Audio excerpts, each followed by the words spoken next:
Iubire, iubire, iubire, iubire, ce vine pe curând la zodiile de apă, facem și noi o deschidere generală de carte, pe rapid. Pe rapid dacă apare cineva nou, pe rapid dacă vă deblochează, acolo unde sunt situații că sunteți dumneavoastră, doamnelor sau domnilor blocați. Haideți să vedem ce vine pe dragoste pe rapid la dumneavoastră. Pentru cei care nu mă cunoaște, sunt Dama de Roșu și vă aștept zi de zi în live-urile mele. Pentru citiri private, numărul de telefon este afișat în biografie. Dacă rezonați cu mine, inimioară, follow, distribuiri și comenturi mă ajută la cont. Pe rapid, ce vine la zodiile de apă pe rapid, pe dragoste? Ia să vedem. Dragoste, dragoste, chiar dragostea va veni. Chiar dragostea va veni și în viața dumneavoastră va apărea acest bărbat brunet de ghindă, tenul măsliniu, da? Tenul măsliniu, în totul cu bucurie, care o să-l cunoașteți într-o casă străină, da? Adică nu sunteți acasă la dumneavoastră, într-o vizită, la o petrecere, undeva veți cunoaște voi, dragii mei din zodii de apă, un bărbat mai brunețel. Haideți să vedem. Ce vine pe curând la zodiile de apă? Avem două situații în care dumneavoastră, femeia de roșu, față albă, ochii căprui, aveți o relație de mai mult timp cu acest bărbat de tobă, mai plinuț, trecut de 40 de ani. Da, sunt aici, văd o mică separare pe dragoste, o mică distanță care ați luat-o dumneavoastră, Dama de Roșu. De ce ați luat această distanță? Pentru că voi, perioada asta, vă focusați pe bani, vă focusați pe realizarea asta materială, da?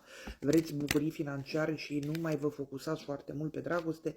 Vă caută un domn aici, ați început să vorbiți cu un bărbat de tobă, să intrați într-o relație, dar acum sunteți foarte focusate pe muncă, pe job, pe partea financiară și dragostea o cam călcați în picioare. Este acea femeie de roșu care a mai fost căsătorită, față albă, ochii căprui, zodie de apă, iar ăsta este un bărbat din zodie de foc, da? Stabil, da? Foarte mult de muncă aveți, vreți să obțineți funcția aceasta și din cauza asta ați lăsat dragostea deoparte, bărbatul ăsta de tobă se simte un pic neglijat, vine cu vești și comunicare către dumneavoastră, dar momentan nu prea dați atenție. Dragile mele, vă rog frumos să fiți atente, nu cumva să nu-i dați atenție și când vreți dumneavoastră să mergeți către acest bărbat de tobă, să nu-l mai intereseze de dumneavoastră, să se retragă complet. Mare atenție, vă focusați pe muncă, dar nu dați cu piciorul dacă găsiți un om bun. Pe dragoste, la zodiile de apă, situații, ce apare pe curând, ce vine pe dragoste.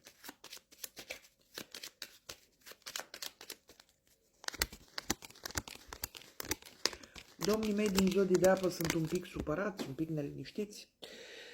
Au fost într-o relație cu o femeie de tobă, față albă, ochii albaștri, blondă. Dumneavoastră sunteți la drum, bărbat de verde, bărbat de tobă, da, călătoriți în străinătate sau pur și simplu sunteți la distanță de această femeie. Ați comunicat cu ea o perioadă, 2-3 luni, a fost relație bună și acum, dintr-o dată, de vreun punct jumate, s-a răcit, s-a distanțat. Dumneavoastră, dragii mei domni, vă duceți către această doamnă cu vești, cu conversații, cu iubire și ea s-a distanțat.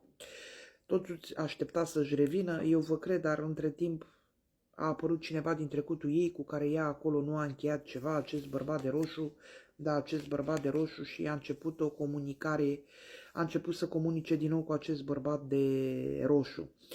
Frumos ar fi să vă zică dumneavoastră situația pentru că v-a lăsat așa în stand-by și nu înțelegeți ce se întâmplă, da?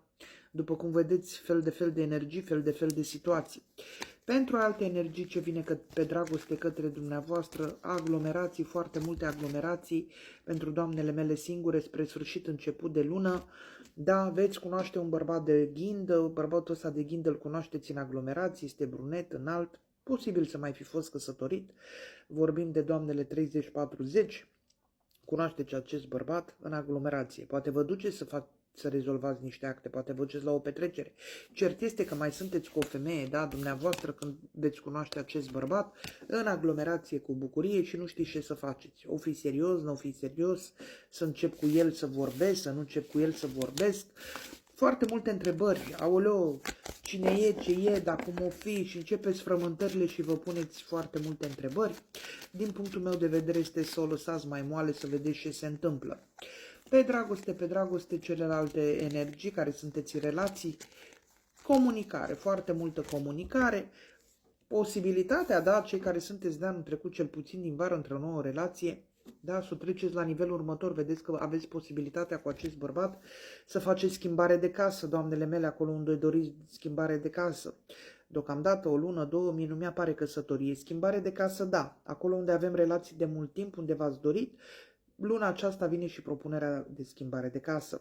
Continuarea doar în live-urile lui Dama de Roșu. Nu uitați aprecierii, comenturi și repostări mă ajută la cont. Pentru ședințele private aveți telefonul în bio. V-am pupat!